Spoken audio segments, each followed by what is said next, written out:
made progress today. It made good progress, and it really is a shame it's taken this long, but we have made progress today. Since July the 15th, I've been calling on the General Assembly to send me a bill to require school districts to give parents the option of 5-day in-person instruction for their children.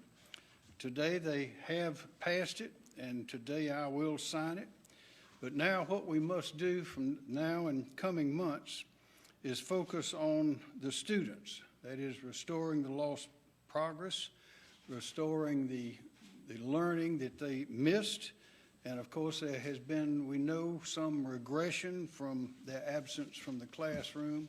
So we've got our work cut out for us. But the General Assembly has now spoken and made it clear that the best place for the children to be is in the classroom. And this will count for next year as well, and it sends a very strong message of what is expected in education in South Carolina. Senator. Thank you, Governor, and that's terrific news. Just two things I'd like to share.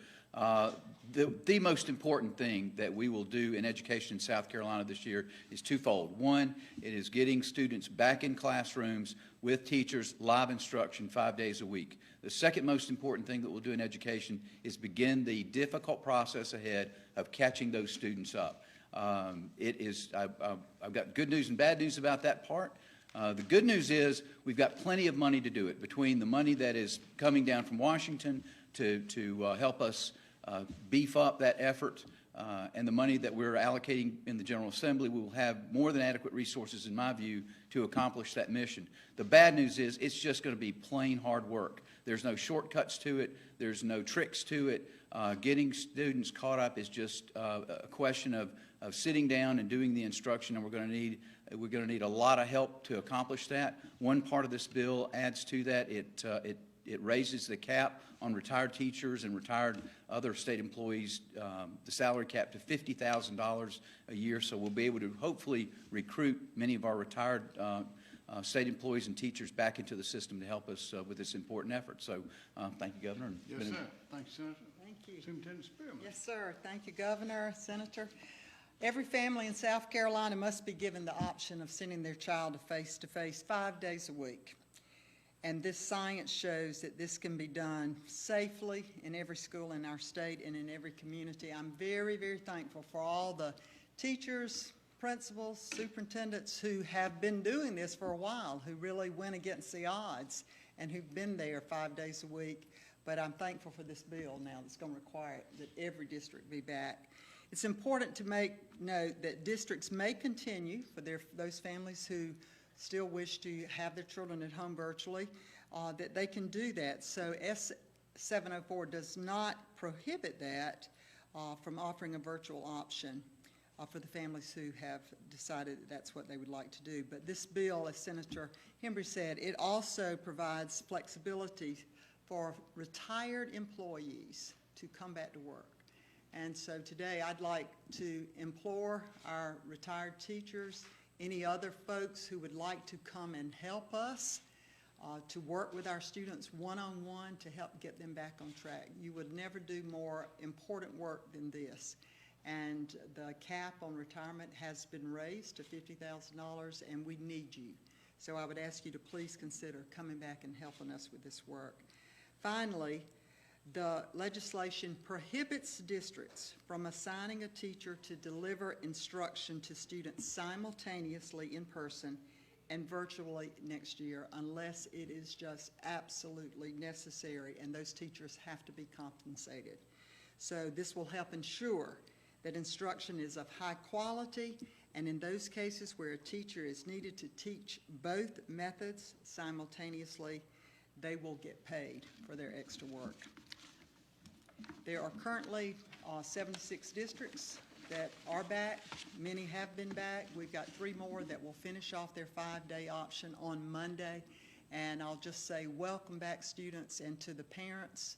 I implore you to please consider sending your children back. You need to talk with their teachers, their principals, to see how your children are doing virtually. Some have done fine, but most have not done well. and we can have them at school safely, and I strongly encourage you to send your children back to school face-to-face. Thank you. Thank you, ma'am. As I mentioned, on July the 15th, I asked the General Assembly to send me a bill, and I said I would sign it immediately. They have passed the bill. It is on the desk, and now I will sign it into law.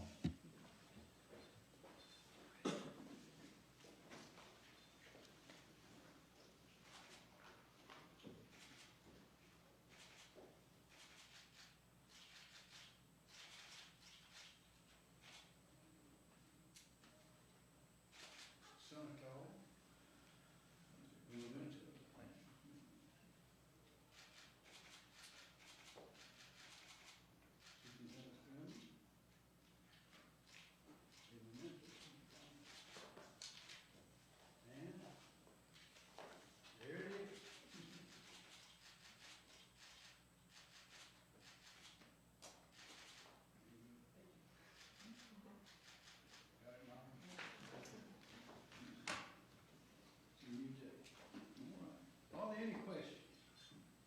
We'd be glad to try to answer them for you. Can you talk about, you mentioned the students and the sort of setbacks that they've experienced. I mean, why is it so important to have them back in the classroom? You know, to people who might think that these setbacks can be fixed in front of a computer, why is it so important that they're back in their seats in front of a computer? Well, all the educators will tell you, and I'll ask Molly to add to this, but it's clear. We know that even over the summer, a lot of students, after they've been to school all year, that over the summer they lose some of what they learned.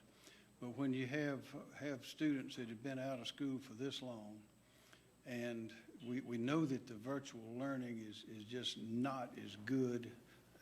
Some say it is virtually useless with some students, that it is as though they have simply not been in school for all this time. And as you have young children, it's hard to make that up. And so we've got our work cut out for us. I mean, we have known from the beginning of the dislocations that having the schools not open to the parents that wanted to send them in, we knew they would cause problems. But around the country, as time passed, under those circumstances, it became more and more clear how devastating this is to the learning progress of these children. So it's not only did they miss something, but it's actually set them back. There will be some that will recover quickly. There will be others who will take many months, or maybe even longer, to get back to where they would have been had they been in school. Would you like to add to that, please? Well, that's an excellent answer. I'll just say, thank you, Governor. We know from the data, the assessments that we have given our students back in August and in December, and teacher-made tests that are ongoing now, and certainly we'll learn more in a few weeks. But we know from that the children who have been out of class have not done well. And it's not just academics. That's primary, but the social, emotional impact, negative impact that this has had on our children and our families, of them not being in contact with folks outside the home, has been significant. Even the report, and this is a sad thing to talk about, but even the reporting of child abuse went to almost zero when children left school, because teachers and our school personnel are the eyes and ears for those children. So for the overall wellness of our children, this is a very, very important day that everyone will have that chance to be back in school. Superintendent, if we could just talk a little bit more about what the virtual option is going to look like, because as you said, teachers aren't going to be doing the simultaneous teaching unless it's absolutely necessary. Right. So if I could just find out, what exactly do you mean by absolutely necessary for that situation? And then also, is it going to be a similar curriculum? Are they going to have separate lessons? How Yes. Well, the truth is this: we're already communicating with parents, and we know that there are small numbers of parents who are choosing a virtual option even out into next year. So it's not always that the districts want to do this, but they feel like they must do it to answer the family's choice. We have currently 19 of our 79 districts that have sent plans, intentions to us that they are going to offer some type of virtual option. It may range from having less than 100 students to, in Greenville, I understand there may be 2,000 to 3,000 students who will choose this. So the same quality, the same standards will be taught, but it would be done in a different mode. Now, some districts, some superintendents have told me they are already hiring teachers who will know that that's all they'll do. So, and then I spoke with the superintendent yesterday, and he said, I anticipate maybe 2 or 3 families. Why would I hire a teacher to do just that? And they're going to pay their teachers extra, and he said he actually has teachers knocking on his door wanting to apply to do the simultaneous. So there'll be different models, but not all districts will be offering virtual. But virtual is available to all families in South Carolina through our virtual charter program, and that is free.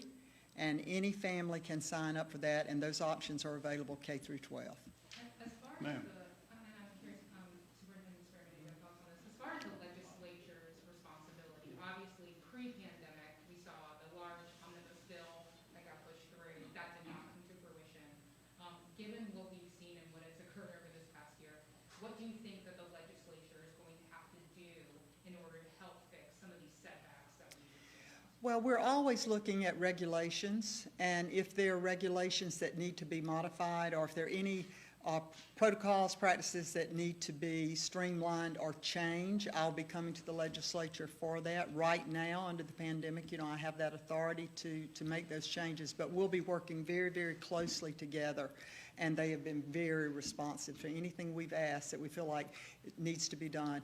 But I think instruction-wise, districts have the flexibility that they need. One practice that we know we'll be seeing is the use of transition classes, where students may not move totally into the next grade, but there would be some few weeks, months spent in the beginning of the year to go back over the standards that should have been taught in that past year. Another practice that's used a lot is called looping, where the child keeps the same teacher, and that teacher moves, say, from 3rd grade to 4th grade with them. So that takes out several days and weeks of getting to know each other, and they can hit the ground running. So we're providing best practices to the districts as to what they need to be thinking about doing as school starts back up and as we offer summer school. And given the increase in the earnings cap, and then on top of that, we saw what the Senate put into their spending plan, how confident are you that that will entice enough teachers to be able to do some of these things that you're talking about? I'm very confident, and I'm very confident that we will have the resources to support all the work that has to be done out in the districts, from the state budget as well as the federal influx of funding that has come in. It's a tremendous amount of funding, and we have just at the agency, we have over $100 million that we have to spend on learning loss. So we have, we're meeting now, making those plans, and really trying to focus in on how can we best spend those funds to recover. More questions? The students that won't be returning to school, will they be pushed like to K-12, the online source, or no? I'm sorry, repeat that for me. K-12 is the online school. Yes, Will they be pushed there, or parent choice. parent choice? Parent choice. There are a number of options. We have 5 virtual charter schools in South Carolina through the charter network. The programs then that might be offered in their individual districts.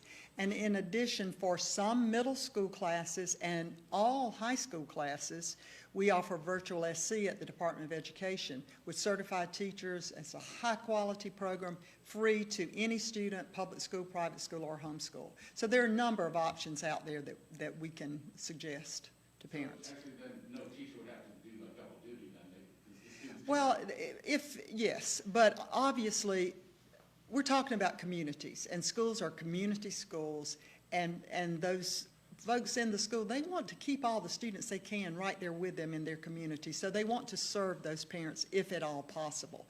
When they move from the district to a charter program, obviously that family is taken out of that system and into a different school setting. So there's a lot of just that connection with the administrators wanting to serve their families as best they can. Last question, Thursday. Just given that, of course, over the last year, one of the main issues from staff, from teachers, was they were worried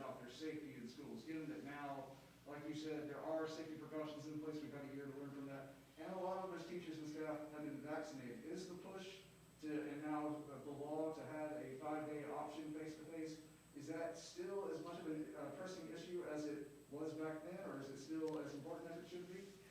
It is absolutely, we have learned that we can do this safely. Back in the summer, we really weren't sure what was going to happen, but the data, all of the research shows that schools, if we follow the mitigation strategies, it has been wildly successful. And add on that vaccination, and we just seen hardly any spread. We'll push forward. I think as far as in the fall, it will be a decision for those districts to make. We will strongly recommend that those mitigation strategies continue, but it will not be a requirement from the Department of Education, but be one that those districts will choose what's best for their own community school. Thank you very much.